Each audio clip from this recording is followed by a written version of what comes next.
Boa tarde, pessoal. Um cafezinho preto aí, servido?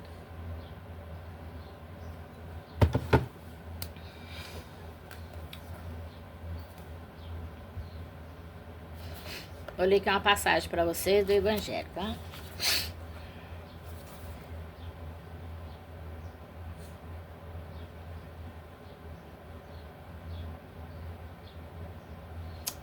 Indissolubilidade no casamento.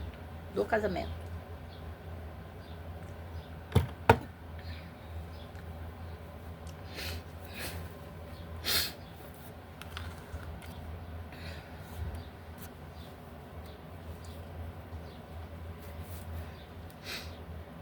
Os fariseus vieram também a ele para tentá-lo, dizendo-lhe: É permitido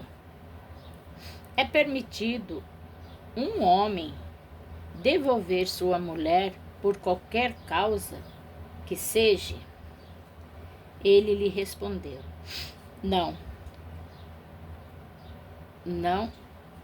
lestes, não, é leste mesmo, que aquele que criou o homem desde o princípio o criou macho e fêmea, e que foi dito: por essa razão o homem deixará seu pai e sua mãe, e se ligará à sua mulher, e não farão mais os dois senão uma só carne. Assim eles não serão mais dois, mas uma só carne. Que o homem, pois, não separe o que Deus juntou. Verdade.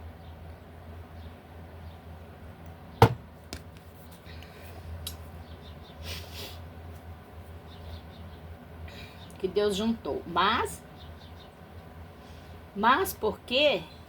Pois disseram-lhe: Moisés ordenou que se desse à mulher uma carta de separação e que fosse devolvida. Ele lhe respondeu: Foi por causa da dureza do vosso coração que Moisés vos permitiu devolver vossas mulheres. Mas isso foi desde o princípio, também de adultério. Não, desde o princípio também vos declaro que todo aquele que devolve sua mulher, se não for em caso de adultério, a esposa outra,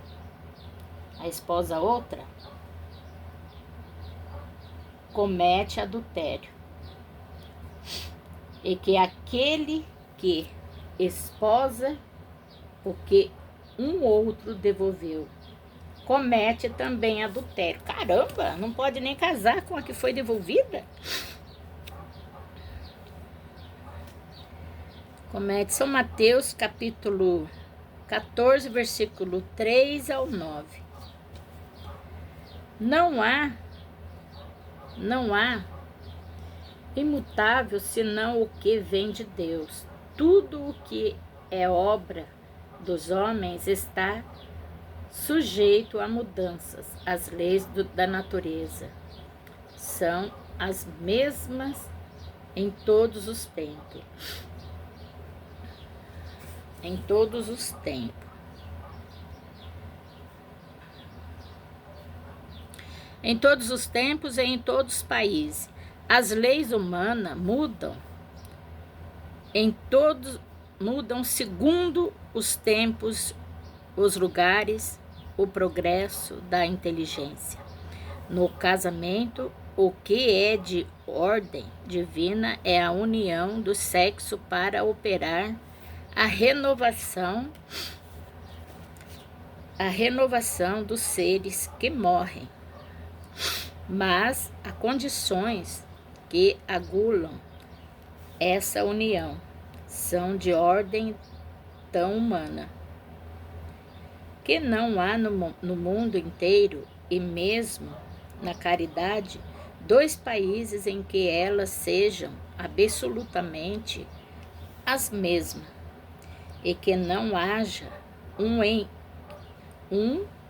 que elas não tenham sofrido mudanças com países em uma época, é adultério num outro país e no outro tempo. E isso porque a lei civil tem por objetivo regular os interesses da família. E esses interesses variam segundo os costumes e as necessidades locais.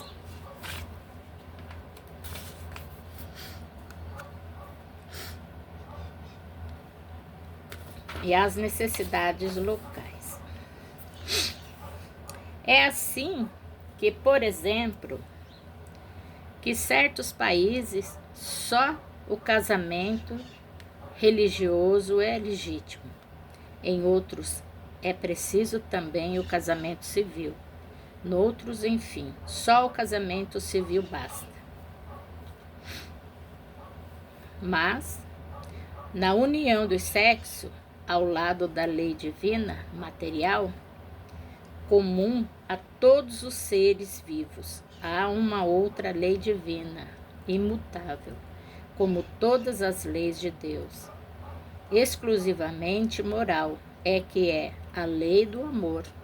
Deus quis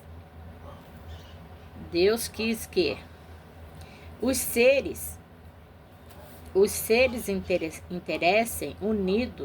estivessem unidos não somente pelos laços da carne,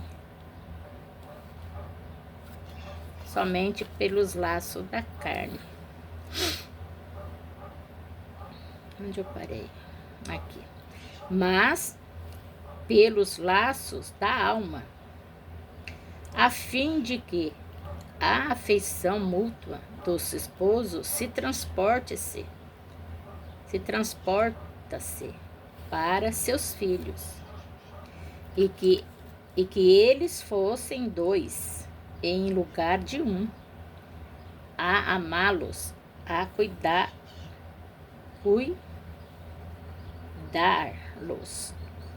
e fazê-los progredir. Nas condições ordinárias do casamento foi levada em conta essas leis de amor. De nenhum modo o que se consulta não é a afeição de dois seres que um mútuo sentimento atrai um para o outro, uma vez que o mais frequentemente se rompe essa afeição. O que se procura não é a satisfação do coração, mas a do orgulho, da vaidade e da cupidez. Numa palavra, de todos os interesses materiais, quando tudo está bem, segundo esses interesses, diz que o casamento é conveniente. E quando as bolsas estão bem combinadas, diz-se que os esposos o estão igualmente e devem ser bem felizes.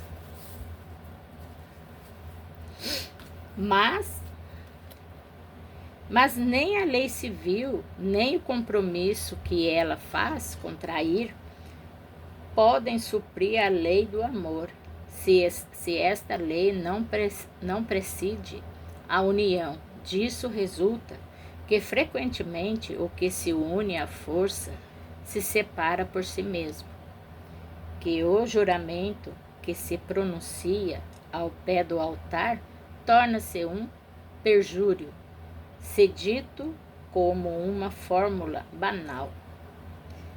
Daí as uniões infelizes, que acabam por tornar-se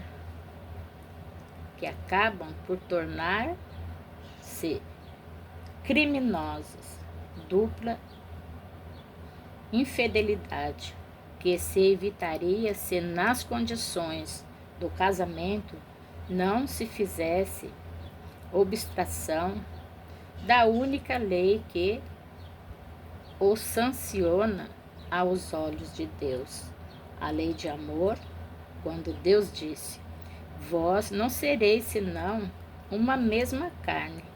E quando Jesus disse, vós não separeis o que Deus uniu, isso se deve entender da união segundo a lei imutável de Deus, e não segundo a lei variável dos homens.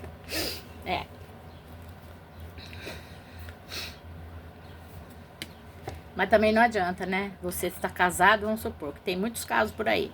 Você está casado com uma pessoa e a pessoa não dá a mínima para você.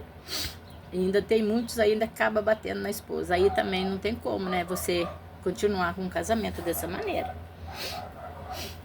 A lei civil é, pois, supérflua. E é preciso retornar ao casamento segundo a natureza. Não certamente a lei civil tem por objetivo regular as relações sociais e os interesses das famílias, segundo as exigências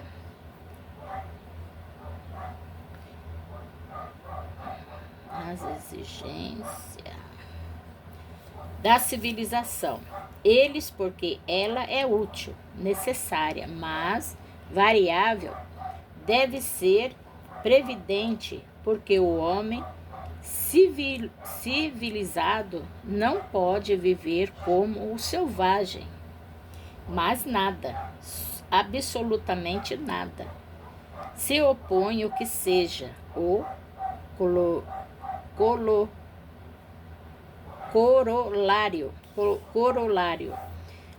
corolário da lei de Deus. Os obstáculos para o cumprimento da lei divina resultam dos procedimentos e não da lei civil. Esses procedimentos, se bem que ainda vivazes, já perderam seu império entre os povos esclarecidos.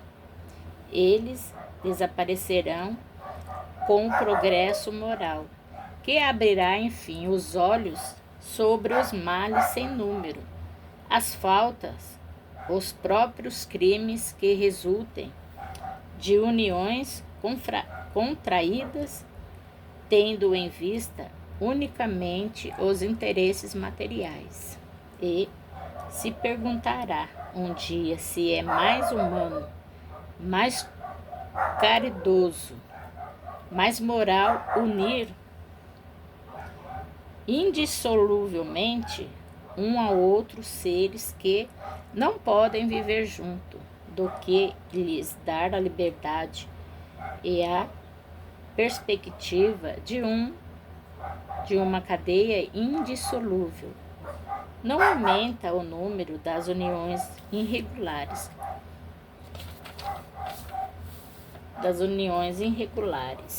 Agora eu vou ler um pedaço aqui. O divórcio. Vamos ver o que fala. O divórcio. Aqui. O divórcio é uma lei humana que tem por fim separar legalmente o que está separado de fato. Não é contrária à lei de Deus, uma vez que não reforma senão o que os homens fizeram, e não é aplicável senão nos casos em que não se levou em conta a lei divina. Se fosse contrário a estas leis, a própria igreja seria forçada a considerar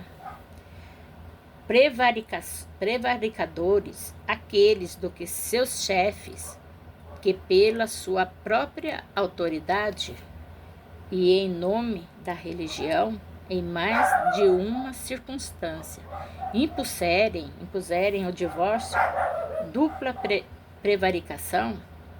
Então, uma vez que seria só em vista de interesses temporais e não para satisfazer a lei do amor. Mas Jesus ele mesmo não conseguiu a indissolubilidade absoluta do matrimônio. não disse: é por causa da natureza de vosso coração que Moisés vos permitiu devolver vossas mulheres. O que significa que, desde o tempo de Moisés, a afeição mútua, não sendo o objetivo único do casamento, a separação podia tornar-se necessária, mas acrescenta, isso não fosse desde o princípio, que quer dizer que na origem da humanidade, quando os homens não estavam ainda pervertidos pelo egoísmo e pelo orgulho, e viviam segundo a lei de Deus, as uniões fundadas sobre a simpatia e não sobre a vaidade ou a ambição, não dava lugar ao repúdio. Vai mais longe e específico o caso em que o repúdio pode ter lugar o de adultério. Ora, o adultério não existe onde reina uma afeição recíproca, sincera, proíbe e é verdade a todo homem de espousar a mulher repudiada,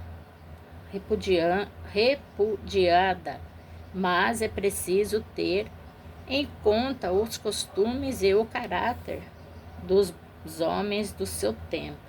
A lei mosaica, nesse caso, prescrevia a lapidação, querendo abolir um uso bárbaro.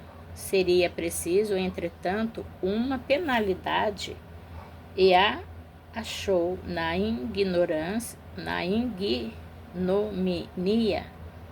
que devia imprimir a interdição de um segundo matrimônio.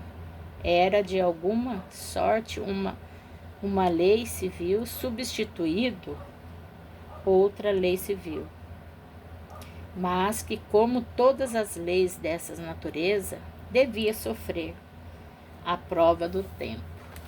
É verdade. Hoje em dia as pessoas casam por conveniência, né? Muitas vezes as pessoas querem casar com um marido que tenha bastante de dinheiro. Com pobre eles não querem, não.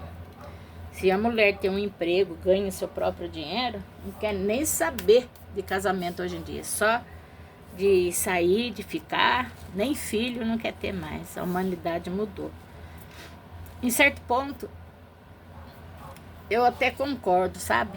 Porque o que adiantaria você botar filho no mundo do jeito que o mundo tá? Os governantes que tem nesse mundo só pensa em si próprio. Não tem como. Porque a gente aqui, que nem eu, por exemplo, eu já tô ficando velha. E os que vai nascendo agora? Como é que vai estar o país daqui para frente? Daqui para frente, o destino do país é empeorando cada vez mais. E quem vai nascendo vai pegando as fases mais ruins que tem. A não ser que encontre um dirigente que tenha um bom coração e que pensa na humanidade. Não que pensa no próprio bolso.